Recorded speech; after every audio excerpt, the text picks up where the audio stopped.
recurring characters, but one of the real joys of Twin Peaks sometimes would be the guest stars. And one in particular I was thinking of was Royal Dana, who has one of the true, moving and heartbreaking speeches, I think, in the entire series. Curious to know what that was like working with him. He's just a powerful presence, and he came in and it was like we were being visited by kind of film royalty from another generation, from when movie stars were giants. That's how I sort of thought, and there he was with us. So I was really impressed and kind of in awe. And he's such a regular guy down home, just learning his lines, doing his stuff, but his charisma and his stature was amazing, huge, like a John Wayne kind of presence. What I would imagine that to be. Yeah, really, old school night. He was in that same movie with Hank, with me, Hammett, that Vim Vendors directed. Royal Dana was there, talking about the old days, being excited about having an episode on some show or something like that. And, so, yeah, thrilling that David, before Quentin Tarantino, has this love for cinema and for the people that make it, on all levels, all around. And that's great. Even. My question is, you guys have touched a little bit on kind of network interference with the show a little bit. So I guess my question is two-part. Number one, other than the obvious that it got cancelled, what would you say was, and are you aware of anything that was more as a result of interference from the network than necessarily David being able to see the vision through? And number two, in today's climate where you kind of have fan sites and there's a lot more kind of enthusiasm for things, and maybe the opinion of the New York Times critic isn't quite so important, how different a show do you feel like it could have been in that kind of climate? Let's see. Two things. I think there was tremendous pressure to solve the Who Killed Laura Palmer mystery. And I believe that was mostly network generated. People wanted an answer. And you can't really blame them for trying to resolve that. But I think, looking back, that would have been great if they had never resolved it. And I think the network, I've now been around for a while and things come, things go. It's a business, and it's like if your numbers aren't there, and now they can really chart it, then it's not going to continue. It doesn't matter how great it is. It's simple. And so I've taken kind of the personal, what was personal, very personal back then. I just sort of cut that off and said, you know what? These guys are like crunching numbers, and this is how it works. Once in a while, you get something that people, someone really loves and keep going, but it's a lame duck. It's that's how it works.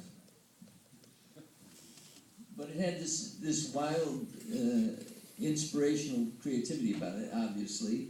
But all the shows that came afterwards sort of were answering the question, how do you make something like this go on? Whether it's Northern Exposure or another David Chase show, The Sopranos, they answered the question, this is what you need to do when you have a continuing story, and you gotta, but none of those shows, for me, had the je ne sais quoi, man, kind of the magic about it, that where an episode could take so long, and continue, just the filmically, the holding on, as Kyle talked about, the phone cord or the donuts, or just, I could see network executives going crazy with that. How does this continue the story? Is this? It looks pretty, but how? We want to. The people need story, but they didn't need story. They needed more creativity, and it's happened. But that was, it was a wonderful thing that it inspired so many other people. Oh yeah, it inspired all the great shows that are on, HBO now and Showtime, and all these things that we think are good, not just network shows. I don't watch shows. Yeah. It was. After I saw I didn't know it would go this far, but after I saw the pilot being aired, I thought, I've just been part of the beginning of the Twilight Zone series. No, really, I knew it was that cool, that good. I just just couldn't believe it. They How screened good. it. They screened it at the television at the they screened it in the movie theater. Yeah, that's what it was. But they also had it right at it's a Lack Van, which is in Beverly Hills, is at the Television Academy there. Okay. Thank you. And I remember saying, God, this thing really holds up as a movie. I was pretty stunned. I said, and why I wasn't surprised. It was David Lynch, of course. I mean, it was like, come on, you know. And that, when I saw that, I was like, wow, it's actually pretty good. I actually liked my work in it. I was surprised. Yeah, I know.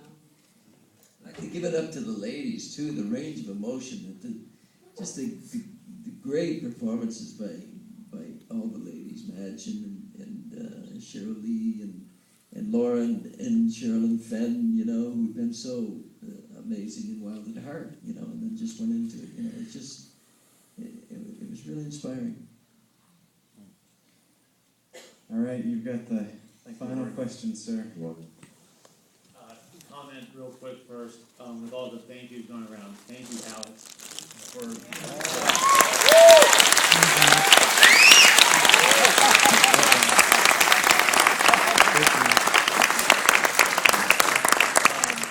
this is for Kyle.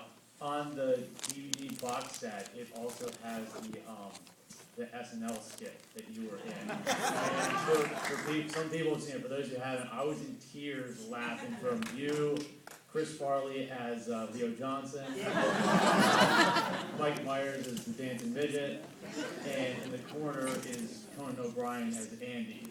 He doesn't speak, but every reaction is hilarious. So, any funny stuff behind the scenes of that? I was just at the Melissa McCarthy show in New York and saw Jim Downey, who was still there, and was one of the originals who wrote my monologue for that 1990 appearance, the September 1990 Twin Peaks with SNL. And that skit is really great. I think it was Rob Schneider and Spade co-wrote that, I think. And everyone was coming up to me because the show was so pretty new. They're like, well, "Tell me about the character that I'm playing, Kevin Nealon. So tell me about Harry." So I was like, "Okay, this and this and this and this." And Kevin's got that. So they were all asking me these questions about it, and they were fantastic. And it was a very clever idea, and it's one of my more favorite things to do. But yeah, it's worth checking out. It's probably anything's on YouTube. It's probably on YouTube somewhere. So. Maybe we can watch it before Firewalking.